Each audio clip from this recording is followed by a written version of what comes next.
Handmaid Killing is a film starring Glen Powell, whose name always feels like it's not that, and I assume it's somebody else, and Margaret Qualley, amongst other people. And he is the grandson of a multi-billionaire who Hmm. owned his mother when she was 18 and became pregnant with him. Uh, but the grandfather had set up such a complex will structure that was so locked into trusts that all of his $37 billion would be going to his oldest living descendant. Mm. Lo, madness ensues as as Glen Powell had been raised by his mother to expect to receive everything which he is entitled to, and Yeah.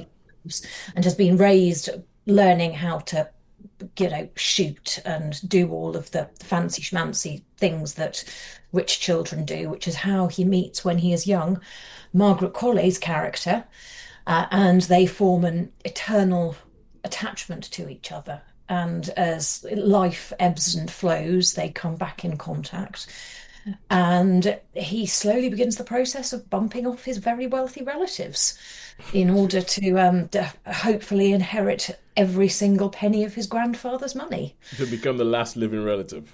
Indeed, it is not a terribly innovative film. I believe almost exactly the same thing was done in a 1940s film, and I think there may have been other versions too. It's pretty much Kind Hearts and Coronets, which is famous for Alex Guinness playing eight different roles of all the family that are getting bumped off. And this film is they have said very often they're like it's pretty much a remake. It's a remake of Kind Hearts and Coronets. Yeah, No, it's a caper Yeah, of yeah, yeah. So, blood. yeah, okay, so Sean.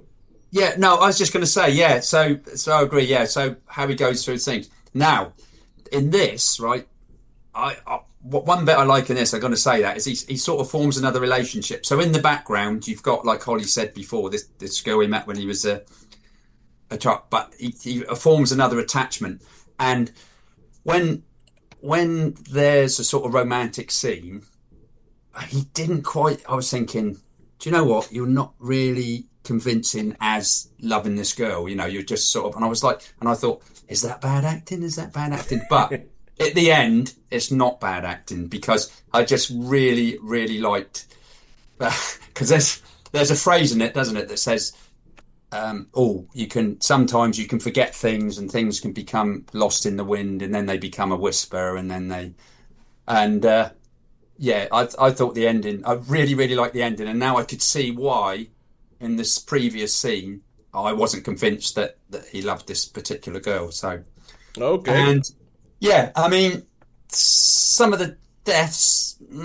Yeah, I mean, I think they would have been a bit more suspicious. I don't know about you, Holly. Do you think the police? They had a couple of FBI agents, and I think they'd have looked a little bit deeper, especially as he formed a relationship with one of the Yeah. ones that got killed. You know, Yeah, well, so. because he has to get through something like eight different relatives before he Yeah, I mean, was that. some are Did you say natural, Holly? What did you say? some Seven natural. relatives. Seven relatives. Okay, he has to get through seven Yeah, relatives before. some So some yeah, are and natural. I feel like that's quite a lot of people to get through without anybody realizing you're doing it. Yeah, and that's it. And the FBI are actually investigating, and I think they would have been investigating a little bit more. You know, "Oh, this is a bit odd, especially within such a short space of time." Yeah, yeah. So But Holly, what did you reckon? What did you think? It is a film that dragged. Ooh. Yeah, and I kept wanting to check my watch, except I'm not wearing an Apple Watch now, and my watch doesn't have light up hands, so I couldn't tell how much longer I had to sit through. It picked up at the end. I liked the ending, but and it was fine. There was fine. Yeah, nothing ostensibly wrong with it, but I do not feel that it's something I need to watch again. yeah, And I agree with Holly there. I think the pacing was a bit odd. It sort of had lulls. Do you know what I mean? It was so there were moments, and then there were things like, "Oh, come on, let's move this on. Let's move this on." yeah. Hmm. So yeah, I would agree. I would concur with Holly on that particular. I would imagine that with Margaret Qualley because obviously that kind of role sounds like it would be a throwaway role. But if you're going to get someone like Margaret Qualley to do it, I'd imagine that there's going to be scenes where they're trying to give her something to do Yeah. which It's not a throwaway role for her. It's actually it is a very significant okay. binge compared to But my question is like by giving her something to do, does that contribute to the sort of lull things that you're talking about? no, Okay, no. cool. Okay, good. The Herbits add pace. Oh, okay, okay. Never mind. I was trying to work on a theory. You just blew it out of the water. So, so how many stars would you give? How For to me, I'll give this a straight down the middle 3 stars. I mean, nothing. It was nothing special. It was okay. I enjoyed the ending bit, and because I thought that worked quite well, and that sort of convinced me, which is why I'm giving it 3. Otherwise, it might have been slightly less. But Yeah. yeah, so straight down the middle. It was okay. I didn't dislike it. I'm going 2.75. It was fine, but actually, I didn't think it was quite good enough to warrant a 3. Right, That's it. fair comment. It wasn't bad.